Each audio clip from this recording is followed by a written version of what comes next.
Assalamualaikum warahmatullahi wabarakatuh. Izin memperkenalkan diri, nama saya Astrid Putri Pratiwi dengan NPM 22120111590. Di sini saya akan menguraikan 13 pertanyaan beserta jawaban terkait materi hukum peraturan perundang-undangan. Pertanyaan yang pertama yaitu jelaskan pengertian perundang-undangan menurut UU nomor 12 tahun 2011. Jadi pengertian perundang-undangan menurut UU nomor 12 tahun 2011 itu sendiri adalah sebuah peraturan tertulis yang memuat norma hukum yang mengikat secara umum dan dibentuk serta ditetapkan oleh lembaga negara atau pejabat yang berwenang melalui prosedur yang ditetapkan dalam peraturan perundang-undangan yang berlaku. Kemudian pertanyaan yang kedua, jelaskan perbedaan norma hukum dengan norma lainnya. Jadi yang pertama itu norma hukum. Norma hukum itu sendiri bersifat heteronom dan datangnya dari luar diri kita sendiri. Kemudian dilekati dengan sanksi pidana dan bersifat memaksa secara fisik serta pelaksanaan sanksinya itu oleh aparat negara. Sedangkan norma lainnya itu bersifat otonom dan berasal dari dalam diri kita sendiri, tidak disertai dan datang dari diri sendiri. Pertanyaan yang ketiga yaitu Lawrence M. Friedman menyatakan bahwa sistem hukum itu mempunyai 3 komponen pokok, yaitu apa saja? Yang pertama itu komponen struktural, yaitu komponen dasar dan nyata dari sistem hukum yang merupakan badan dan rangka kerja. Yang kedua itu komponen kultural, yaitu menyangkut gagasan, sikap dan harapan dan pendapat terhadap hukum. Ketiga, komponen substantif, yaitu susunan dari aturan atau norma hukum dan bagaimana hukum itu memainkan perannya. Pertanyaan yang keempat, Undang-Undang Nomor 12 Tahun 2011 tentang pembentukan peraturan perundang-undangan mengatur jenis dan hierarki peraturan perundang-undangan yang berlaku sekarang, yang terdiri dari yang pertama itu UUD 1945, 2 ketetapan MPR, 3 UU atau PP pengganti UU, 5 peraturan pemerintah, 5 peraturan presiden, 6 peraturan daerah provinsi, dan yang terakhir peraturan daerah kabupaten atau kota. Pertanyaan yang kelima, jelaskan hubungan antara peraturan presiden dan peraturan daerah dalam hierarki peraturan perundang-undangan. Jadi peraturan presiden itu memiliki kedudukan yang lebih tinggi dibandingkan peraturan daerah dalam hierarki peraturan perundang-undangan. Jadi perda itu harus merujuk dan tidak boleh bertentangan dengan peraturan presiden. Jika terdapat konflik antara keduanya, maka nantinya peraturan presiden itu akan menjadi acuan yang akan diutamakan.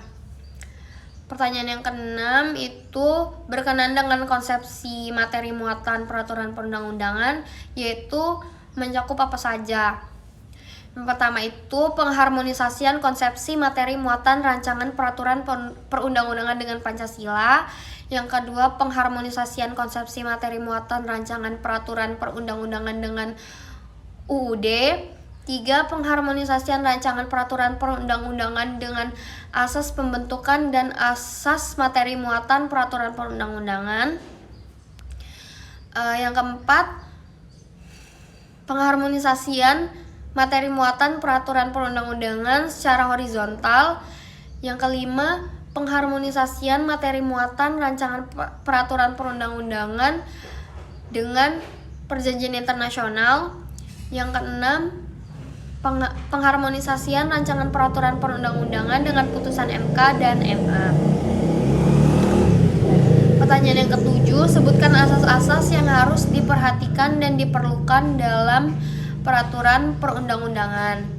Yang pertama, asas lex superiori derogat legi inferiori, yaitu peraturan perundang-undangan yang lebih tinggi didahulukan daripada peraturan perundang-undangan yang lebih rendah.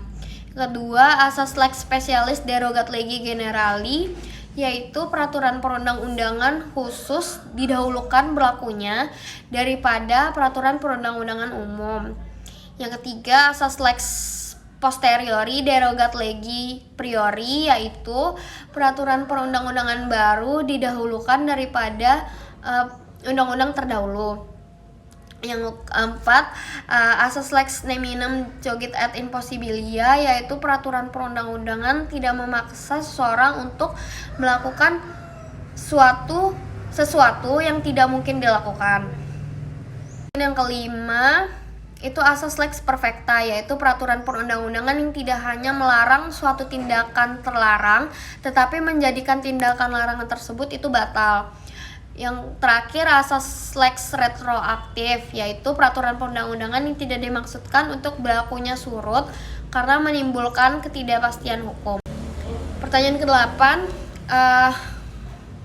Ahmad Hamid S. Atamimi menggolongkan asas pembentukan peraturan perundang-undangan menjadi 2 golongan, yaitu yang pertama asas formal dengan perincian, asas tujuan yang jelas, asas perlunya pengaturan, asas dapat dilaksanakan, asas dapat dikenali, asas lembaga atau organ yang tepat.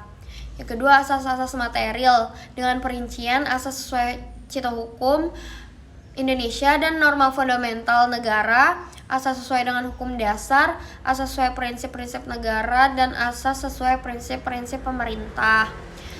Pertanyaan ke-9, yaitu sebutkan dan jelaskan nilai-nilai substansi dari materi, muatan, atau isi peraturan perundang-undangan. Pertama itu ada nilai filosofis. Nilai filosofis itu yaitu peraturan perundang-undangan harus mengandung keadilan dan kepastian hukum. Yang kedua ada nilai yuridis, yaitu peraturan harus sesuai dengan aturan yang lebih tinggi.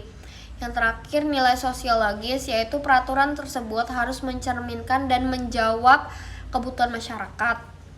Pertanyaan yang ke-10, sebutkan badan atau lembaga berwenang yang membentuk peraturan perundang-undangan di Indonesia.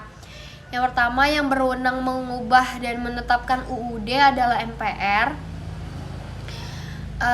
Yang kedua, yang berwenang untuk membentuk badan pembentuk UU adalah DPR. Yang ketiga, yang berwenang membentuk peraturan daerah itu adalah DPRD. Yang keempat, yang berwenang untuk mengajukan RUU kepada DPR itu adalah Presiden. Dan yang terakhir, RUU dapat berasal dari Presiden, DPR, dan DPD. Pertanyaan ke-11, tujuan politik hukum itu dibentuk untuk mewujudkan tujuan cita-cita ideal negara. Nah, tujuan itu tuh meliputi 2 aspek yang saling berkaitan. Apa saja? Yang pertama itu sebagai suatu alat atau sarana dan langkah yang dapat digunakan oleh pemerintah untuk menciptakan suatu sistem hukum nasional. Dan yang kedua itu dengan sistem hukum. Nantinya dengan sistem hukum nasional itu akan diwujudkan cita-cita bangsa yang lebih besar. Pertanyaan yang ke-12, apa yang dimaksud dengan program legislasi nasional atau Prolegnas dan mengapa penting dalam rencana penyusunan peraturan perundang-undangan? Jadi program legislasi nasional atau Prolegnas itu sendiri adalah daftar prioritas rancangan undang-undang yang akan dibahas dan disusun dalam periode tertentu oleh DPR dan pemerintah.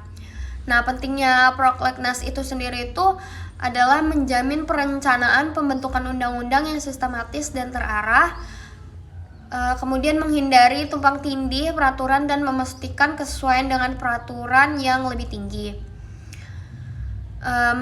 Pertanyaan yang terakhir, alasan mengapa diperlukan program legislasi nasional dan daerah, yaitu yang pertama, pastinya untuk memberikan gambaran objektif tentang kondisi umum mengenai permasalahan pembentukan undang-undang dan peraturan daerah.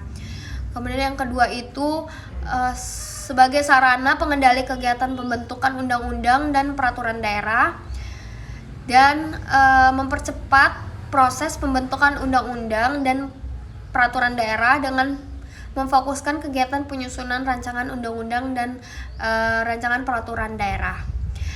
Sekian, itu saja yang dapat saya sampaikan. Terima kasih. Wassalamualaikum warahmatullahi wabarakatuh.